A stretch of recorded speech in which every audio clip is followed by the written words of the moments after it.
vamos falar agora sobre um assunto muito sério.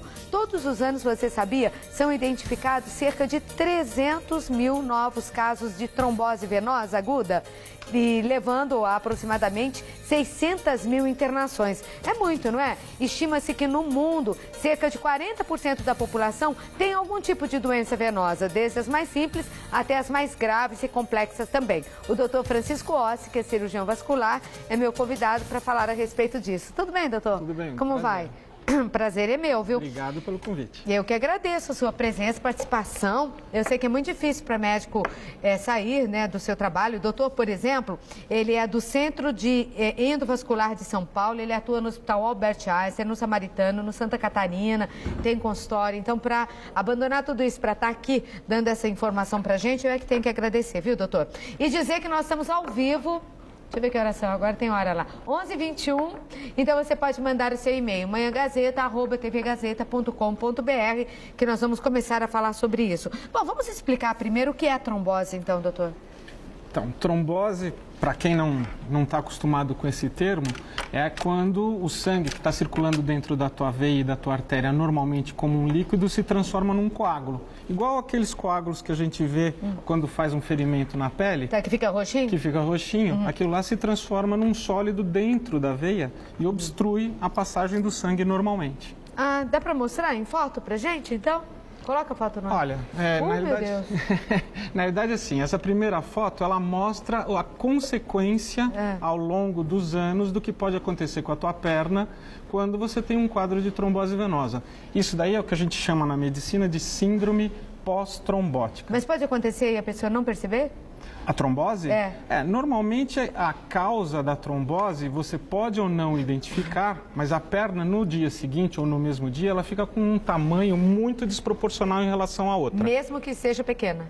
Mesmo que seja pequena. Ela vai entupir a veia e aquilo vai inchar. E aquilo vai inchar. O que é que acontece? Ao longo dos anos, o organismo vai se readaptando a essa situação e criando vias alternativas para o sangue circular. Mas isso é na barriga, né? Pois é. Mas aí que tá. A perna entupiu, só que o sangue que retorna da perna, ele tem que chegar de volta no coração. Sim.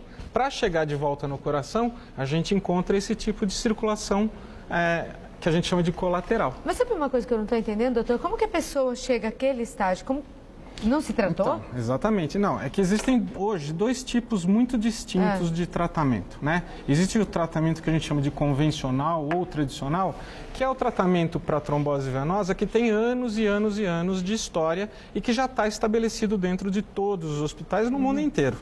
E existem as novas técnicas, que é mais ou menos o que a gente pretende mostrar aqui, e que são uma alternativa para recuperar esse tipo de lesão e o paciente não desenvolver a tal da síndrome pós-trombótica. Então vamos ver, nós temos um vídeo, né, que mostra isso. Então, esse daí é mostrando todas as técnicas. As pessoas que estão nos assistindo, elas estão muito acostumadas com a história do cateterismo cardíaco. Sim. Né? Então, todo mundo já ouviu falar do cateterismo cardíaco. Provavelmente, todo mundo tem alguém na família que já fez algum tipo de procedimento dessa natureza. Ainda se faz muito hoje? Com as novas técnicas ainda? Ainda assim? Sim? Muito.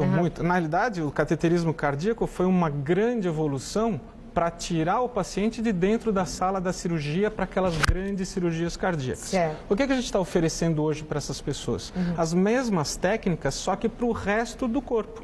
Então, tanto para as artérias... A veia, exatamente, é o que a gente está vendo nesse filme. Você tem um coágulo, né? E através de um catéter, você aspira, tá vendo? Você aspira esse coágulo e limpa a artéria, Esse entendeu? é o catéter? Esse é o catéter, tá vendo? Ele tem a mesma função no coração? Ele vai aspirando? Tem a mesma função no coração. O entupimento da veia? Exatamente. Então, você tem uma coronária, por exemplo, no coração que entupiu, você infartou.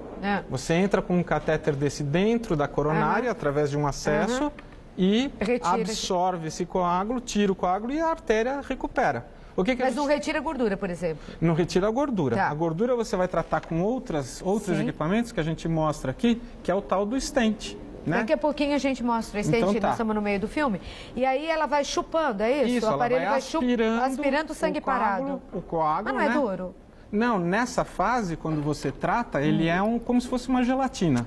Se ficar, vai endurecer e vai causar. Se ficar, ela vai se transformar numa cicatriz dentro da veia E aí fica mais complicado de tratar. Esse é o stent? Esse é o stent. Nossa, eu nunca imaginei. É por isso que eu trouxe para você ver. Tá bom, meu pai colocou isso por causa de falta de circulação. Agora você imagina que isso daqui é um araminho. Ele é feito de uma liga de níquel e titânio.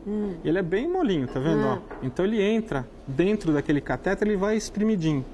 E quando você chega no lugar onde você quer tratar, ele abre, expande e se transforma num canudo, né? E aí o que ele faz? Ele aumenta a veia? Ele libera a passagem do sangue por dentro dele, né?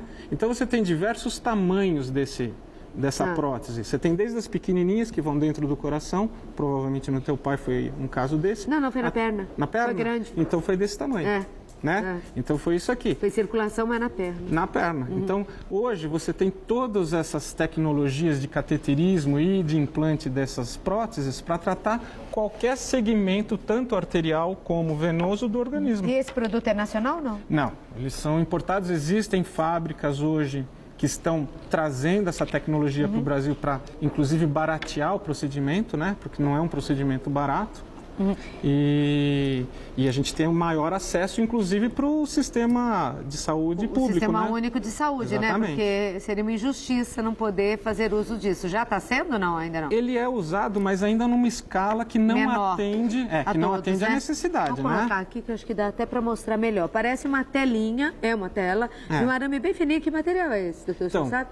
Se chama nitinol. É uma liga de níquel com titânio.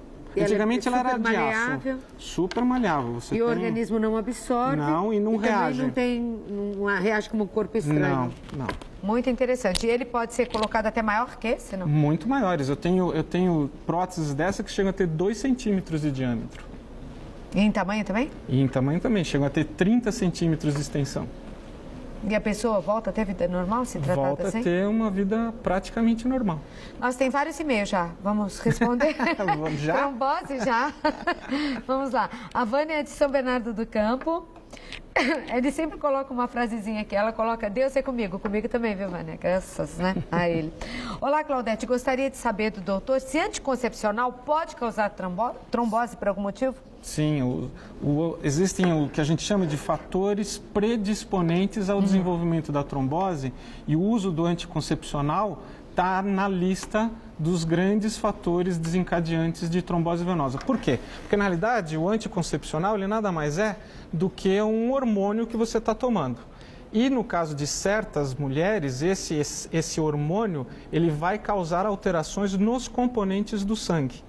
Causando alteração nos componentes do sangue, você facilita a formação do coágulo dentro da veia. Então, lógico, não é todo mundo que usa anticoncepcional que vai ter esse tipo de problema. É um grupo selecionado de pacientes que tem essa predisposição a desenvolver a trombose. Porque senão, não ia dar, né? Ninguém ia tomar anticoncepcional. Agora é sobre isso que a Leda Leitão está perguntando aqui. Você não colocou? Coloca sempre de onde vocês são, que eu gosto de falar aqui, né? As cidades.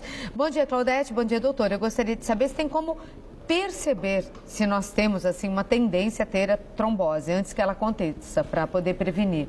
É hereditário? Que fatores? Então, existe dentro dessa série de fatores que predispõem ao aparecimento da trombose, existem alterações no sangue que a gente chama de trombofilias. Na realidade, são componentes no sangue que ou estão a mais ou estão a menos.